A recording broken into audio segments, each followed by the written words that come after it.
Now, on the third day of their four-day truce, Hamas released a third group of 17 hostages held in Gaza in exchange for 39 Palestinian prisoners held in Israeli prisons. Now, Hamas said that it had handed over 13 Israelis, 3 Thais and 1 U.S. citizen to the International Committee of the Red Cross. Thousands of people carrying and draping themselves with Israeli flags gathered near the Hatzerim military base as they cheered the arrival of hostages released from captivity.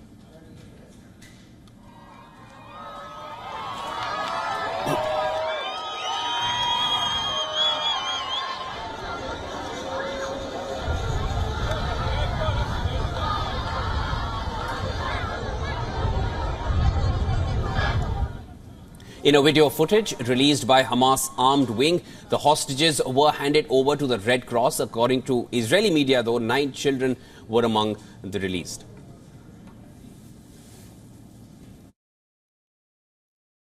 החזרנו הערב עוד קבוצה של חטופים, ילדים ונשים, ואנחנו מתרגשים עד עומק ליבנו, העם כולו, כשרואים את האיחוד הזה של המשפחות, פשוט מרטיט את הנפש. דיברתי עכשיו עם הנשיא ביידן. Now, as per the initial medical examination report, all the hostages are in good condition and one of the elderly Israeli hostages was airlifted to a medical center. Apart from that, 9 children, 2 mothers were reported in stable condition and were undergoing medical and emotional evaluation by dedicated teams at Israel's Schneider Children's Hospital. The physical condition of the children and the mothers that came to us is now stable. They are undergoing a medical and emotional evaluation by the medical and psychosocial team of the Schneider Children's Hospital. They are in a private and dedicated complex, and we ask you to respect their privacy. Among the free hostages is a 4-year-old American-Israeli Abigail Eden. Her release marks the first time an American hostage has been successfully freed since the start of the truce. Biden, who praised Eden's release in an address on Sunday, spoke with the girl's family on Sunday afternoon, according to the White House. Abigail was among 13 hostages released today from Gaza under the brokered and sustained, though intensive, U.S. diplomacy. She's now safely in Israel, and we continue to press and expect for additional Americans will be released as well. And we will not stop working until every hostage is returned to their loved ones. Meanwhile, the Palestine Liberation Organization's Prisoners Department had published a list of 39 Palestinian prisoners released on Sunday evening, including 21 from Jerusalem, 1 from the Gaza Strip and 17 from the West Bank.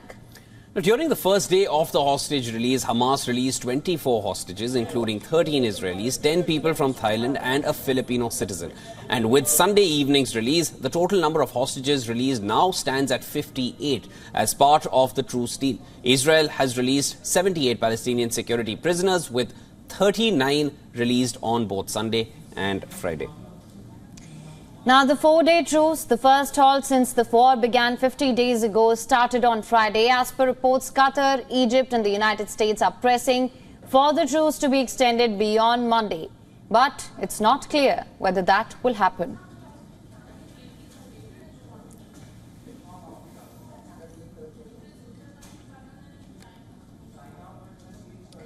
Now, for more on this, we're being joined by Lester Munson, Senior Fellow, National Security Institute, Principal International Practice at the BGR Group, is joining us live from Washington, D.C. Sir, thank you so much for joining us on World DNA. My pleasure. Thank you. Now, sir, Qatar, Egypt, the United States are pressing for this truce to be extended. Hamas, too, has shown its willingness to extend this truce to secure the release of more prisoners. However, Israel at this point appears to be adamant that it will continue with its operations. How do you see things unfolding on that front? Do you think a longer pause in this fight is in the offing? Well, I do think fighting will resume at a certain point. I don't think it'll be in the very near future. The government in Israel has been pretty much marching in lockstep with Washington on these issues when President Biden urges Prime Minister Netanyahu to do certain things, we see those things happen. So I strongly suspect if the Biden White House continues to push for an extension here and Hamas is willing to release more of the people it has taken hostage, and the arrangement is for 10 per day. If Hamas is willing to do that, then I think Israel will agree to continue the ceasefire.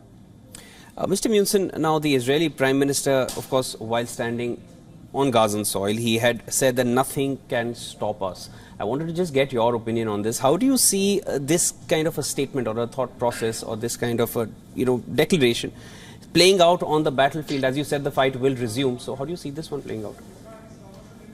Well, I think it's important to remember that for those of us who are outside Israel and Gaza, most of us are hoping for a ceasefire, and we would like to see less fighting.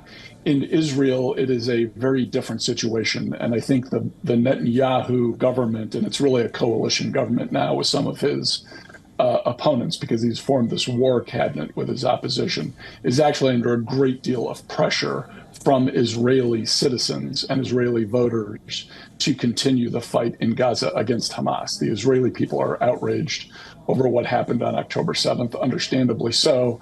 So they are demanding more action. So Prime Minister Netanyahu, who knows that he needs the backing of the United States to accomplish anything, is really walking a tightrope here between what the White House wants and what the Israeli people want. So he needs to go to places like Gaza and make statements like this to keep his supporters with him as he tries to negotiate this very, very difficult diplomatic situation with respect to the hostages and then the prisoners in Israel. Now, sir, another big statement that's come from the Israeli side is how Israeli president mentioned that the United States, Israel, and a coalition of other nations should take charge of Gaza until it's no longer a terror base. Now, how do you interpret this? Also, I believe at this point, we also do need to assess to what extent can Israel justify its operations on ground when we've seen the scale of death and destruction that's already been caused. Of course, the goal here is to weed out Hamas militants. But what's your take on how things will unfold? Are you saying that perhaps fighting will just start from take off from where they left it? Well, let's realize that these negotiations are incredibly difficult. It's not just Hamas that has captured Israeli citizens. It is also Palestinian Islamic Jihad, and there may be other groups inside Gaza that are holding Israeli hostages. So these negotiations are very difficult. They almost went asunder just a couple of days ago when Hamas felt that not enough aid was coming into Gaza at the right time frame. So these negotiations are very difficult. There is a long way to go before these prisoners are successfully released. Let's remember we've already seen that some of the folks we thought were being held as hostages by Hamas were, in fact, had already been killed. So there's going to be some bad news here somewhere along the way, probably sooner rather than later, with respect to this humanitarian situation with the hostages. So I think we should all just be very realistic. This is a war. Bad things happen in wartime. And I don't think Israel is going to stop until the threat from Hamas is completely eliminated. So I think we've got a long way to go. We should all be very just grounded in how difficult of a situation this actually is. All right, sir, that's definitely, it's a difficult situation that goes without saying. That was Mr. Lester Munson joining us from Washington, D.C. Thank you so much for your time, sir. Thank you.